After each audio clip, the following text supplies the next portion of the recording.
తప్పనిసరిగా first group 1 బ్యాచ్లో ఎలాగైతే 100+ మార్క్స్ ప్రతి స్టూడెంట్కి కూడా మనం తెప్పించగలిగామో మేడం, సిమిలర్ టు దట్ రెండవ గ్రూప్ 1 బ్యాచ్లో కూడా I hope that maximum number of marks ఎకానమీలో రాబోతున్నాయి. అండ్ ఆ మార్కుల్లో కూడా అత్యధికంగా విద్యార్థులు మన రక్షణ స్టూడెంట్సే ఉండబోతున్నారని అయితే ఖచ్చితంగా నేను విశ్వసిస్తూ ఉన్నాను. సో ప్రిలిమినరీ ఎగ్జామినేషన్కైనా మెయిన్స్ ఎగ్జామినేషన్కైనా కూడా మనము మెయిన్స్ ఎగ్జామినేషన్లో పొందుపరిచినటువంటి సిలబస్ పైనే కమాండ్ తెచ్చుకోవాల్సి ఉంటుంది. ఎందుకంటే ప్రిలిమినరీ ఆబ్జెక్టివ్ ఎగ్జామినేషన్లో కేవలం మనకు ఇండియన్ ఎకానమీ అని చెప్పి అక్కడ రాయడం జరుగుతుంది. దాంట్లో సబ్ కాంపనెంట్స్ అన్నవి అక్కడ మెన్షన్ చేయరు.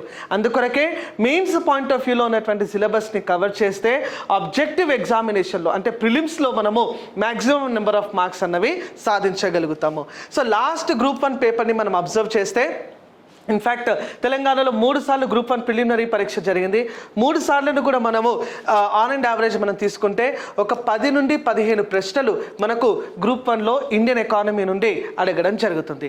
సో దీని యొక్క సిలబస్ని మనం అబ్జర్వ్ చేస్తే మెయిన్స్ పాయింట్ ఆఫ్ వ్యూలోనే మనం ప్రిలిమ్స్కి కవర్ చేయాల్సి ఉంటుంది. చెప్తూ ఉంటాం కదా, చిన్న పామైనా పెద్ద పామైనా పెద్ద కట్టెతోనే కొట్టాలి అన్నట్టుగా మనము మెయిన్స్ ఎగ్జామినేషన్ సిలబస్ని కవర్ చేస్తేనే ప్రిలిమినరీ ఓరియంటేషన్లో మనము సిలబస్ అనేది అర్థం చేసుకున్నట్టు అవుతుంది.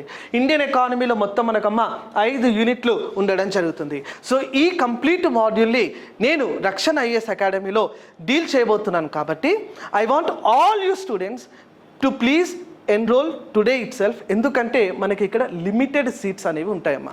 ఓకే, అన్ని ఇన్స్టిట్యూట్స్ లాగా మనకు 100 మంది స్టూడెంట్స్ కెపాసిటీని మనం తీసుకోవట్లేదు. మేడం నాకు కొద్దిసేపటి క్రితమే చెప్పినటువంటి విషయం ఏంటంటే పర్సనల్ మెంటార్షిప్ పైన మనం పెద్దగా ఫోకస్ చేస్తున్నాం సార్ అని చెప్పి. పర్సనల్ మెంటార్షిప్ చేయాలి అంటే నాకు లిమిటెడ్ స్ట్రెంగ్త్ ఉంటేనే నేను అది చేయగలుగుతాను అని చెప్పి మేడం నాకు చెప్పడం జరిగింది. కాబట్టి లిమిటెడ్ సీట్స్తోనే ఈ బ్యాచ్ని మనము కంటిన్యూ చేయబోతున్నాం. కాబట్టి ఆ సీట్స్ని మీరు అట్ ద అర్లియస్ట్ మీరు రిజర్వ్ చేసుకోండి. మరిన్ని డీటెయిల్స్కి కింద స్క్రోల్ అవుతున్నటువంటి నెంబర్ని మీరు కాంటాక్ట్ చేయొచ్చు, లేదా అశోక్ నగర్లో ఉన్నటువంటి మా ఆఫీస్కి కూడా మీరు వచ్చి విజిట్ చేయవచ్చు. Thank you. జై హింద్.